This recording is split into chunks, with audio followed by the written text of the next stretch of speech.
अस्सलामुअलैकुम and welcome to Roshan Savera. Happy Monday to everyone. क्या हाल चाल है सबके? सर्दी बढ़ती जा रही है। Again I am going to say कि प्लीज़ थोड़ा ख्याल करें, बच्चों को कवर रखें, अपने आप को ठीक रखें, अपना इम्यून सिस्टम ठीक रखें, खाना पीना सही करें। सर्दियों में वैसे ही भूख ज़रा ज़्यादा लग रही होती है और हमें लग रहा होता है कि इतना खाएंगे तो वेट पुट ऑन। आपने देखा होगा सर्दियों में लोगों का वेट भी पुट ऑन ज़्यादा होने लग जाता है बिकॉज़ आप लोग खाते हैं और बस दिल चाहता है कि बिस्तर से ना निकलें, लेकिन अपने लाइफस्टाइल को हमें मेंटेन करना होता है, अपने लाइफस्टाइल को देखना होता है। मैं एक बहुत इंपॉर्टेंट चीज़ है जो आज मैंने डिस्कस करनी थी। आजकल आपने देखा थोड़ा मच्छरों का सिलसिला ज़्यादा नहीं है लेकिन है ज़रूर। मस्कीटो स्प्रेज़ अगर आप अपने घरों में मार रहे हैं या कमरे में मार रहे हैं तो प्लीज़ थोड़ी देर कोशिश करें कि उसको पंखा खोल के उसको थोड़ी देर एयर आउट करने की कोशिश करें जब मस्कीटो स्प्रेज़ आप लोग स्प्रे कर देते हैं। बिकॉज़ मस्कीटो स्प्रे से होता क्या है कि आपने स्प्रे किया और आप अंदर कमरे में ही बैठ गए, वो जाके आपको हिट करता है, आपके थ्रोट को, आपकी सांस को। मेरे साथ ये हुआ है, इसलिए मैंने कहा मैं आज ज़रा लोगों को बता दूं। अभी हमने एक हादसा भी सुना कुछ दिन पहले, फ्यूमिगेशन की वजह से काफ़ी बुरा हादसा हुआ। एक घर के 3-4 लोग, बच्ची एक की डेथ हो गई। तो कोशिश करें कि उसको ज़्यादा से ज़्यादा कोशिश करें कि उसको एयर आउट करें। और हम लोग ग्लोब भी चला लेते हैं और उसको भी कमरे के अंदर रख लेते हैं, वो भी नहीं रखना चाहिए। कोशिश करें कि सॉल्यूशंस हैं, लोशंस हैं, वो मल लें बच्चों के लिए, ताकि बच्चे मुंह में जो है हाथ वाथ भी डाल रहे होते हैं छोटे बच्चों के लिए। तो वो मैंने कहा ज़रूर मैं आज बात करूँगी कि हम बड़े केयर फ्री होकर चीज़ें कर लेते हैं लेकिन उसके नुकसान भी होते हैं और बच्चों को गर्म भी रखें। लाइफस्टाइल की अगर बात की जाए, लाइफस्टाइल बहुत मैटर करता है। जो आज हमारा टॉपिक है उस पर जिस पे हम बात करने वाले हैं, it's going to be about pregnancy, PCOS. Young लड़कियों को पीसीओज़ हो जाते हैं या प्रेगनेंसी जो है वो आपकी जो शादी से पहले जो प्रॉब्लम्स होती हैं वो जाके लीड ऑन करती हैं बाद में, जो बच्चियों को पहले नहीं पता होता। और पेरेंट्स को चाहिए, ख़ासतौर पे माएँ, ज़ाहिर फादर्स तो इसमें नहीं जा सकते, मदर्स को चाहिए कि अपने बच्चों पे चेक एंड बैलेंस रखें। हमारी डाइट कैसी होनी चाहिए, शादी से पहले की मैं बात कर रही हूँ। शादी के बाद तो ऑब्वियसली जब आप प्रेग्नेंट होते हो और आपको बताया जाता है, डॉक्टर्स बताते हैं कि ये खाना है, ये नहीं खाना। एक चीज़ मैं यहाँ पे मेंशन ज़रूर करूँगी कि प्रेगनेंसी कोई डिज़ीज़ नहीं है, कोई बीमारी नहीं है।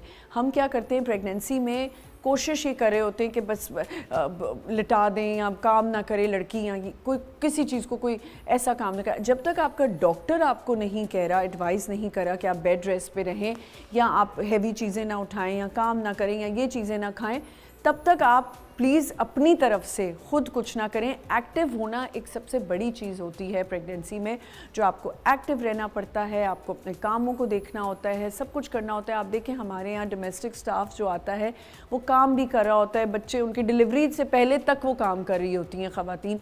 और इसी तरह आप बाहर कंट्रीज़ में भी देखें तो लड़कियां काम भी कर रही होती हैं, एक्सरसाइज भी कर रही होती हैं, वर्कआउट के लिए भी जाती है। हमारे यहाँ थोड़ा टाइम लगता है इन चीज़ों को अडॉप्ट करने में या उनको फॉलो करने में। इस पे हम आज बात करेंगे कि हमारा लाइफस्टाइल कैसा था, और सबसे मेन इशू आपकी न्यूट्रिशन कैसी होनी चाहिए। आपके हार्मोन्स डिस्टर्ब हो जाते हैं, हार्मोन्स के ऊपर बात करेंगे। हमारे साथ गायनेकोलॉजिस्ट भी होंगी, हार्मोन्स भी की डॉक्टर भी होंगी, उनसे भी बात करेंगे। न्यूट्रिशनिस्ट भी होंगी कि आपने हर चीज़ प्लान करके करनी होती है। बिकॉज देखें प्रेगनेंसी एक अहम किरदार, एक अहम हमारा जो है वो रोल है हमारी ज़िंदगी का, कि ख़वातीन की जब शादी होती है लड़कियों की तो ज़ाहिर है आपने अपनी फैमिली भी बढ़ानी होती है। उसके लिए आपको अच्छी न्यूट्रिशंस खानी है, अच्छे तरीके से अपने जो है लेवल्स को चेक करना होता है, आपके कितना ब्लड प्रेशर है, क्या है, सब चीज़ों को साथ लेके चलना होता है। मैं चाहूँगी कि हमारे यहाँ पे जो आज डॉक्टर्स मौजूद हैं वो जो बात करें हमारे व्यूअर्स के लिए बहुत ज़्यादा फ्रूटफुल हो। ख़वातीन के लिए, माओं के लिए एक बड़ा मसला होता है बच्चियों को शादी से पहले डॉक्टर्स पे ले जाना, कि कोई ख़ानदान वाले को ऐसी बात ना कर दें कि क्यों जी गायनेकोलॉजिस्ट के पास बच्ची जा रही है या क्यों जो है हार्मोनल डॉक्टर हार्मोन्स दिखाने अपनी जा रही है। तो ये हमारे यहाँ थोड़ा सा एक प्रॉब्लम है कि हम लोग थोड़े से इस चीज़ में लेट बैक हैं कि हमें डर लगता है कि हम डॉक्टर्स पे नहीं लड़कियों को ले जा सकते। छोटी उम्र से ही बच्चियों का चेक एंड बैलेंस रखना चाहिए जब उनकी साइकिल स्टार्ट हो जाती है। सबसे पहले मैं यहाँ पे बुलाऊँगी डॉक्टर निदा शकील, जो कि एक जनरल फिजिशियन हैं, डायबिटोलॉजिस्ट हैं एंड एंडोक्रिनोलॉजिस्ट हैं। आ जाएं प्लीज़। अस्सलाम वालेकुम, कैसी हैं? बिल्कुल ठीक, प्लीज़ हैव अ सीट। और हमारे साथ एक और डॉक्टर मौजूद हैं, उनको बुलाएंगे। She is a nutritionist and she is a general physician also, doctor Ayesha Abbas. अस्सलाम वालेकुम आयशा, कैसी हैं? सलाम, मैं बिल्कुल प्लीज़ हैव अ सीट। आप दोनों ने सुन तो लिया है कि हम क्या आज डिस्कस करने वाले हैं। It's going to be about pregnancy और हार्मोनल इश्यूज होते हैं। मैं चाहूँगी कि मैं डॉक्टर आपसे स्टार्ट करूँ। मैं I want to start before marriage. जो लड़कियों को हार्मोनल इश्यूज हो जाते हैं या पीसीओज हैं, पीसीओज सबसे बड़ा मसला है लड़कियों का, उससे उनके हार्मोन्स डिस्टर्ब भी रहते हैं and then they get acne, facial hair है। उसके बारे में थोड़ा सा बताएं कि पीसीओज हैं क्या? पीसीओएस जो है पॉलीसिस्टिक ओवेरियन सिंड्रोम, ठीक है, पाकिस्तान में बहुत कॉमन है, ठीक है। पॉलीसिस्टिक ओवेरियन सिंड्रोम का मतलब ये, आई होप मैं यू कैन हियर मी, बिल्कुल बिल्कुल बिल्कुल आई कैन। इसमें छोटी छोटी छोटी सिस्ट बन जाती हैं ओवरी के अंदर और ओवरी का फंक्शन जो है ना वो ख़राब हो जाता है। अच्छा, ये सारी ज़िंदगी तकरीबन रहता है, ठीक है। इसमें आपके हार्मोन्स इम्बैलेंस हो जाते हैं, जिसकी वजह से मेंस्ट्रुअल साइकिल ख़राब हो जाती है, पीरियड्स रुक जाते हैं, किसी को रुकने के बाद ज़्यादा आ रहे होते हैं, मोटी हो जाती हैं लड़कियां, इंसुलिन रेजिस्टेंस हो जाता है, गर्दन ख़राब हो जाती है, काले धब्बे पड़ जाते हैं। अच्छा, और इसके अलावा बाल गिरने लगते हैं, फेशियल हेयर ज़्यादा आ रहे होते हैं, एग्जैक्टली।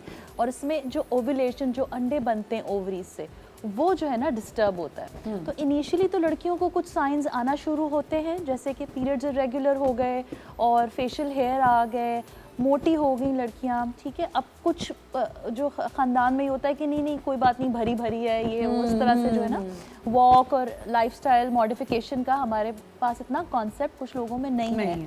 खाना खाना है, जंक खाना है, ये वो।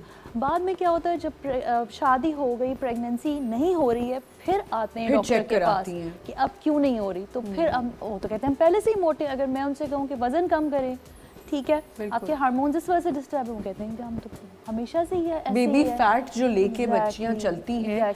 और ये बड़ा गलत है कि प्लीज़ मदर्स के लिए बहुत इंपॉर्टेंट है जानना कि बेबी फैट एक सर्टेन एज है जिसमें बेबी फैट अच्छा लगता है। ग्रोइंग एज जब बढ़ती जाती हैं लड़कियां, उनका बेबी फैट वहीं रोक लेना चाहिए। बिल्कुल ऐसा ही है। इसको हम पीसीओएस को और कंटिन्यू करेंगे, बट पीसीओएस की जो रूट कॉज है, हमारा खाना पीना, हमारी किस तरह की डाइट है। डॉक्टर आयशा, क्या खाना पीना जो है वो पीसीओएस को जन्म देता है? खाना पीना पीसीओएस को हम कह सकते हैं कि एक हद तक जन्म देता है, क्योंकि पीसीओएस का ताल्लुक वज़न से बहुत ज़्यादा, जी, ठीक है। और वज़न हो गया या लाइफस्टाइल जिसको हम कहते हैं वो है। क्यों पीसीओएस हर दिन के साथ साथ या हर वक्त के साथ साथ बढ़ता जा रहा है?